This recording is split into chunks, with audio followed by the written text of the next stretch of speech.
Hello ẹ̀yin èèyàn wa, a kú bó ṣe ń lọ, a kú ojúmọ́, a kú ojúmọ́ mọ́, a kú ìyálẹ̀ta, a kú ọ̀sán, a kú alẹ́, a kú ibikíbi táìmù tẹ wà níbikíbi tẹ bá wà, tẹ̀ ń gbọ́ wá. Ògo ni fọ́lọ́run lókè ọ̀run. Ààbò Ọlọ́run á dájú lórí wa o. Jésù Olúwa wa, àmín. Ná bá ní nǹkan tá à ń gbọ́ ní íńtánẹ́ẹ̀tì right now. Wọ́n ní Kábíyèsí àti Naomi, wọ́n gbìmọ̀ pọ̀, wọ́n jíròrò. Gbogbo ìgbà tán fi ń pariwo awuyewuye pé Naomi o, wọ́n ló bí ìbẹta o, wọ́n ní kì í ṣe òun ló bí o, wọ́n ní sọ̀rọ̀gẹ́tì ni o, wọ́n ní kinní kan o, wọ́n ní gbádákòdò. Táwọn wo ló lè sọ bẹ́ẹ̀? Àwọn wo ni? Àwọn abínú ẹni, àwọn tí wọn ro rere mọ́ọ̀yàn, àwọn tí wọn lérò pé bóyá ohun rere lè ti Násárẹ́tì wá.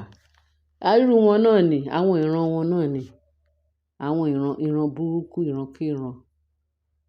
Ó tàn bókù. Naomi bí ìbẹta. Ó bí ìbẹta ní Mọ̀nàkàì. Ìjọ́ tí Naomi lóyún, torí àwọn tó mọ inú oyún, wọ́n mọ oyún nínú karahun ìgbín. Bẹ́ẹ̀ ni, àwọn yẹn náà ti sọ láti ilẹ̀. Nígbà tí oríṣiríṣi prophecy jáde, tí Naomi tó ń dákú, tó ń dájí, tó ń dákú, tó ń dájí, pé àṣé oyún ni. Wọ́n gbé lọ, wọ́n gbé bọ̀, wọ́n ṣe gbogbo ẹ̀. Ó ti hàn ní shrine wọn ní palace. Wọ́n ti pe Kábíyèsí, wọ́n ti pé wá o. Àwọn olórí wọ́n máa bímọ o, olórí kan máa bímọ ní ààfin o. Ìbẹta dẹ̀ ni o. Tán ti sọ fún Kábíyèsí tipẹ́. Kán tiẹ̀ tó lálàá pé Naomi, pé àwọn bá bẹ̀rẹ̀, Kábíyèsí mọ̀ pé Naomi lóyún. Bẹ̀tẹ̀ kán tó mọ̀, ìgbà táwọn olórí kán tó mọ̀ láàfin. Torí gbogbo wọn náà ṣe kùrùkẹrẹ pé kí ìlérí Ọlọ́run kó má bàa ṣẹ. Ta ló ń tọ̀ ọ́n? Á jẹ́ pé ẹ̀ṣẹ̀ náà ló fẹ́ gbà sára. Iná àìléru ló fẹ́ máa jó ń tọ̀ ọ́n. Kéèyàn sọ wípé òun fẹ́ di Ọlọ́run lọ́nà. Ó máa jóná tẹrútẹrú ni. Wọ́n ní ẹni tí Ọlọ́run bá kọlù, ó máa lọ̀ lúlú. Ẹni tí ó bá kọlù Ọlọ́run, ó máa wó wómúwómú. Ẹni tí Ọlọ́run bá dẹ̀ kọlù fún rẹ̀, ó máa lọ̀ lúlú ni. Wọ́n ò lè rí ṣà. Wọ́n ò tiẹ̀ lè rí ibi tátẹ́gùn gbé lọ gan. Torí ó ti di àtíkè. Afẹ́fẹ́ ló máa ń gbé wọn lọ. Bẹ́ẹ̀ ni, ìyẹn ni tó bá sọ pé báwo ni t'Ọlọ́run. A jẹ́ pé ó ti ṣetán láti parun àti láti scatter. Now ẹ̀yin èèyàn mi, ẹ má jà wulẹ̀ bòpò lọlé olóru. Ná bá ní ṣe ni wọn ò gbà pé Kábíyèsí nǹkan dáadáa lè ti ara Naomi jáde fún Kábíyèsí. Látìgbà yẹn náà ti ń dáùtù lóríṣiríṣi o. Látijọ́ tí Naomi ti lóyún yẹn tán ti gbọ́ ojoojúmọ́. Ó wá jẹ́ national item àwọn èèyàn, pàápàá jùlọ àwọn bloggers. Ó tiẹ̀ ká mi lára ọjọ́ kan, mo ní kí ló dé? Mo tún bá àwọn bloggers ẹgbẹ́ mi wípé kí ló dé tẹ máa pariwo èèyàn lóyún. Látìgbà tá láyé ti dáyé, èèyàn kì í polówó oyún, wọn ò dẹ̀ ń ṣe birthday oyún, wọn ò dẹ̀ kì í ṣe announcement oyún. Wọn ò dẹ̀ ń ṣe celebration oyún.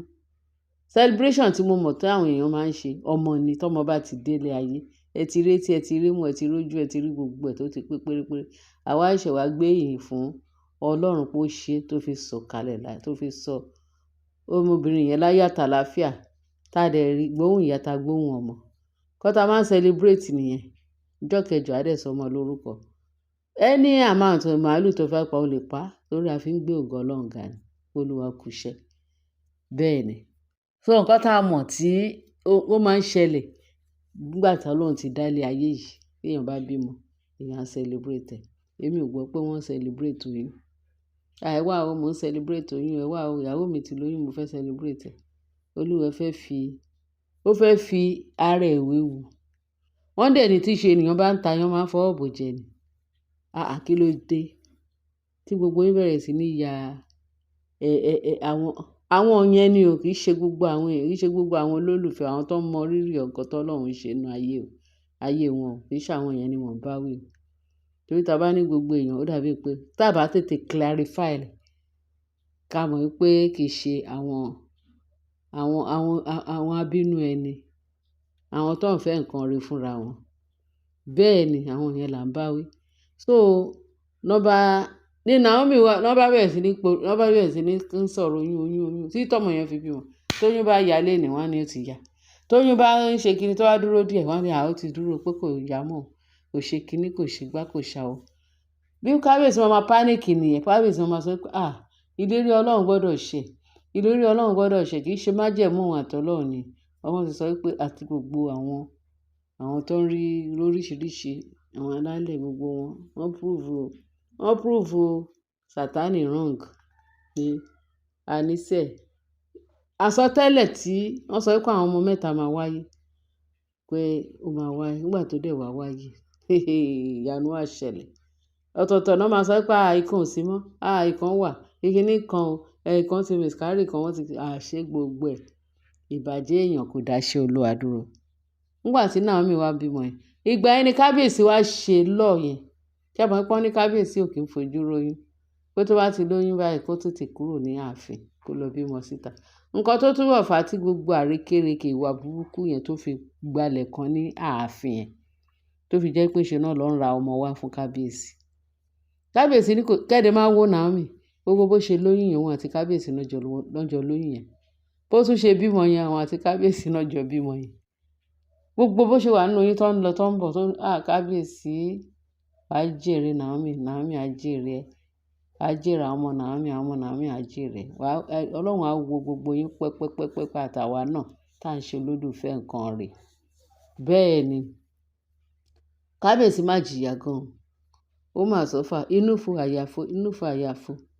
Dr. ní kábíyèsí máa sùn lóru tó máa ní wọ́n ti rush Naomi lọ sí hospital lórí oyún. Kíní kan ó fẹ́ wọnú ilé oyún yẹn ṣe kíní ó fẹ́ wọ kíní kan ó kàn rẹ jẹ wọ́n ti máa rush. Kábíyèsí máa pe dókítà kọ́kọ́ gbọ́dọ̀ ṣèyàwó kó bá òun bójútó kó bá òun ṣe àwọn ọmọ yẹn ò gbọ́dọ̀ jábọ́ nǹkan kò gbọ́dọ̀ ṣoyún. Kábíyèsí wàá jèrè iṣẹ́ ọwọ́ ẹ̀ fún rere gbogbo nǹkan tó ń ṣe fún Naomi wàá jèrè. Ẹni ẹlẹ́ni ò rẹ̀ nígbà ṣe ẹ ṣe ẹni bá sọ pé òun fẹ́ kọlù ẹ ó kọlù Ọlọ́run ó dẹ̀ máa lọ lulú lórúkọ Jésù agbára ẹ̀jẹ̀ Jésù agbára Ọlọ́run alààyè. Now níṣe ni ìjọ tọmọ yẹn bímọ ẹ wo bí ìyanu ṣe ṣẹlẹ̀. Wọn ò fi abẹ́ gbé e jáde o odindi ọmọ mẹ́ta. Is that not wonderful? Ó tún bímọ náà tán wọ́n bá ní anybody gbọ́dọ̀ wọbẹ̀ because ẹni tó bí mẹ́ta jáde fúnra ẹ̀ mọ̀ pé ó ní the protection ńlá wọ́n protect ẹ̀ tó jẹ́ pé wọ́n tún lọ sí hospital tí wọ́n sọ pé àwọn oníṣẹ́ ìbàjẹ́ àwọn ìkà wọ́n wá ní àwọn fẹ́ lọ wo Naomi níbi tó bímọ sí lóṣù wọ́n ń ṣọ́ lójú wọn ṣọ́ lẹ́sẹ̀ títí ìyanu fi dé. Ṣé kò wá tó láti sọ pé àwọn ò tiẹ̀ fẹ́ kẹ́nìbọ̀dì tiẹ̀ báwọn wá sí kinní láti wá máa yọjú wo ọmọ wọn nínú. So títí gbogbo ìgbà yẹn ẹ ṣáà mọ̀ ibi tó bímọ sí lọ́sípítù wọ́n sì kí ọbẹ̀ pàpàpà. Ìgbà táwọn bá bẹ̀rẹ̀ sọ pé wọ́n fẹ́ rí lọ́sípítù wọ́n ní wọn gbọ́dọ̀ wọlé. Mò ń bọ̀ mi ò tí ì dé ẹ bá mi share ẹ bá mi like kẹ̀kẹ́ ẹ bá fi tó kù sí message. Mò ń bọ̀ á sọ gbogbo ètò wọ́n fún yín. Amen.